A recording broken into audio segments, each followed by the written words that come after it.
जब लोगों को मैं सलाह देता हूं मुझे आत्मिक लड़की चाहिए, मैं कहा तेरे जैसे आत्मिक जो लौंडे होते हैं ना, बाद में ये खूबसूरत लड़कियों के पीछे भाग रहे होते हैं शादी के बाद। क्योंकि शादी के पहले कहते हैं मुझे आत्मिक लड़की चाहिए, दिखने में जैसी मर्जी हो, फिर बाद में तुम वही लड़के दूसरी लड़कियों के पीछे भाग रहे होते हो। जब आपको मैरिज करनी, पहले आपने सुंदरता देखनी, सेकंड आपने उस सुंदर लड़की की स्पिरिचुअल लाइफ देखनी, अगर अच्छी हो तो आगे जाओ, नहीं तो वापस आ जाओ, ताकि मैरिज करने के बाद आपकी लाइफ टाइम हीरोइन आपकी वाइफ ही हो। मैं आपको बचाने की कोशिश कर रहा हूं। आमीन। मैं आपको बचाने की कोशिश कर रहा हूं, क्योंकि परमेश्वर ने अकेला आत्मा बना के आपको नीचे नहीं भेजा, आप शरीर में हो। हालेलुया। और अगर वो आत्मिक नहीं है तो पीछे हट जाओ। पहले आत्मिक मत देखो, पहले देखो आप उससे मैरिज करना चाहते हो कि नहीं, फिर देखो आत्मिक है या नहीं। That's it. हालेलुया। मैंने जो मैरिजेस अप्रूव किए अपनी लाइफ में, अपने सन्स की हो, किसी की भी हो, आप उनको पूछ के देखना, हेवन है उनकी लाइफ, स्वर्ग है उनकी लाइफ। और मैंने जब लोगों को छोड़ दिया अपने कि मन मर्जी करो, नरक है उनकी लाइफ। मैं सच में कह रहा हूं, मोस्टली लोगों को 90% क्रिश्चियन लोगों को नहीं पता मैरिज कैसे करनी। एक लड़की थी, उसके पास एक रिश्ता गया, वो लड़का यहीं कहीं का था, और उसने कहा नहीं लड़का गरीब है, मैं तो चाहनी ओदी यदि तनख्वाह होवे डूं फड़ाटा। अब हुआ क्या, उसने लड़के को रिजेक्ट किया। लड़का अच्छा था, स्मार्ट था, सबसे बड़ी बात स्पिरिचुअल था। अगर आप किसी स्पिरिचुअल को देखो और उसके पास अगर पैसा नहीं भी है तो भी हां कर दो, वो आ जाएगा। हां, अगर रंग काला पसंद है तो गोरे को हां मत करो, क्योंकि रंग नहीं बदला जा सकता, तो काले के साथ शादी करो। सांवला पसंद है, सांवले के साथ करो। पैसा नहीं है कोई प्रॉब्लम नहीं, स्पिरिचुअल है तो पैसा। आज उस लड़के के पास पैसा है जितना वो चाहती थी, पर वो लड़का अब उससे शादी करने के लिए तैयार नहीं है, क्योंकि आज जो पैसा दे के शादी कर रही है वो असली में आत्मिक नहीं है, और ना वो साथी बनने के काबिल है। कितने मेरी बात समझ रहे हैं? अब वो आत्मिक भी है और आत्मिक हो चुका है और ब्लेस हो चुका है, शरीर में भी आशीषित हो चुका है, सब जगह आशीष है, पर वो अब वो नहीं चाहता। लड़कियां वेट कर रही है, मैं तो फॉरेन में मैरिज करनी है जी, चाहे 31 की हो जाए, 32 की हो जाए, 35 की हो जाए, मम्मी की उम्र से भी आगे निकल जाए तो भी फॉरेन में करनी है। क्यों? फॉरेन में क्या है? आप ये बोलो खुदावंद मुझे आशीषित घर में जाना है, आपकी चॉइस है, प्रभु यहां से देगा आपको, लोकल देगा। मैं ऐसे लोगों को जानता हूं, अपनी लाइफ को जानता हूं, जितने फॉरेनर ब्लेस नहीं है मैं उतना ब्लेस हूं, मेरे लोग ब्लेस हैं। हाँ या ना? तो बात यह नहीं है कि फॉरेन, बात यह है कि प्रभु को बोला प्रभु मुझे आशीषित, लेकिन वो वेट कर रहे हैं और सोच रही है कि डिले शैतान की ओर से, जबकि वो परमेश्वर की ओर से या आपकी अपनी मूर्खता की ओर से। हालेलुया।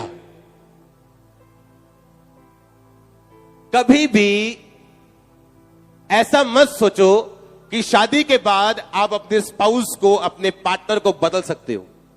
यह सोच के कभी मैरिज मत करो,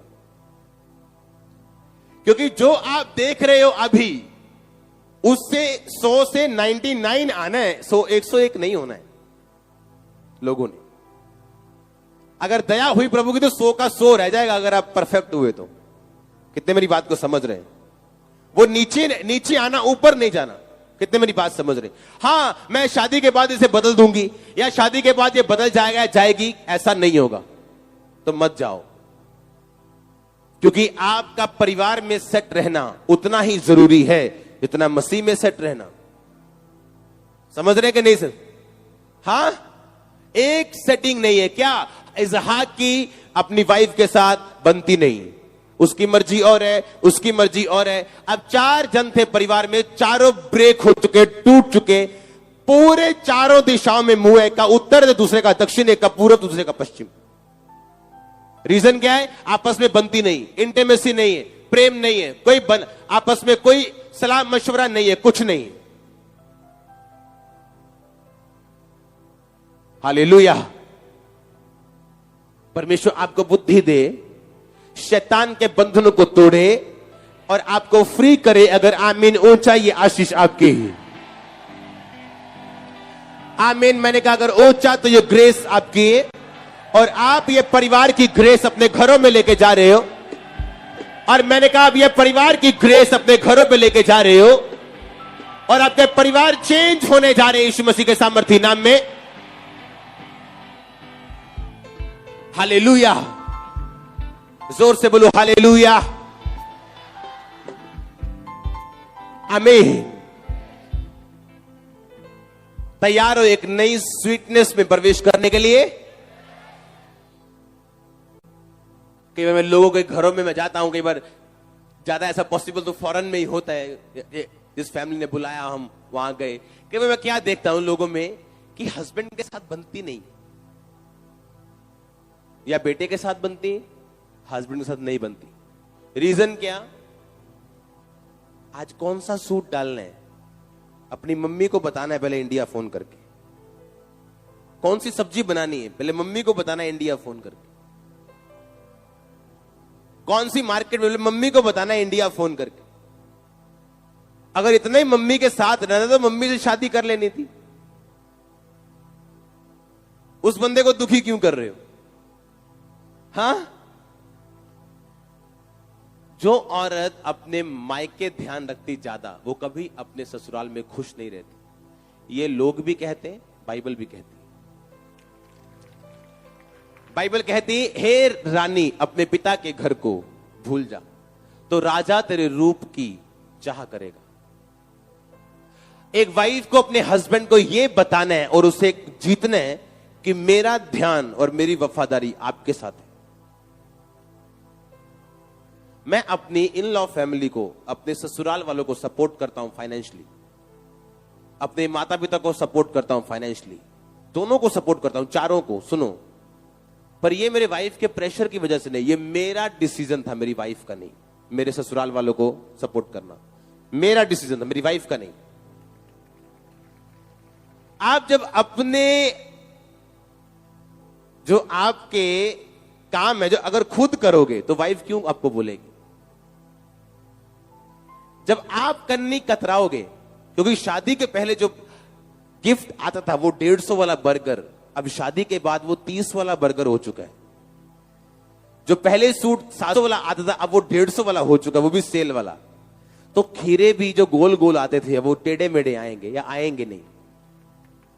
समझ आ रही है कि नहीं? आपकी वाइफ को मालूम है आपकी डेडिकेशन क्या है उसके लिए। आपके हस्बैंड को मालूम है आपकी वाइफ, उसकी वाइफ की डेडिकेशन क्या है, तो उसने जो कुछ लेना है वही कुछ रिलीज करना है आपसे। आमीन। आप 5 स्टार में इसीलिए पे करते हो क्योंकि उनकी सर्विस अच्छी है। जब सर्विस अच्छी नहीं, आप फिर 1 स्टार दे के जाते हो गूगल पे, टफर होटल। हाँ? बाइबल कहती एक दूसरे की सर्विस तुम्हारी एक दूसरे के प्रति अच्छी होनी चाहिए। 5 स्टार, 5 स्टार। आमीन। और आप देखो इस तरह से चल के, मैं तो कहता हूं आप सबसे लकी लोगों, आशीषित हो जो आज चर्च में आ गए और ऑनलाइन सुन रहे हो, या बाद में इस सरमन को आप सुनोगे तो आपकी लाइफ का बेस्ट डे है आज यीशु मसीह के नाम में। और मैं आपको बता रहा हूं ये चीजें काम करने वाली आपकी लाइफ में। बाइबल जो कहती है सबसे बड़ी प्रोफेसी वर्ड ऑफ गॉड है, इसके ऊपर कोई प्रोफेसी नहीं है।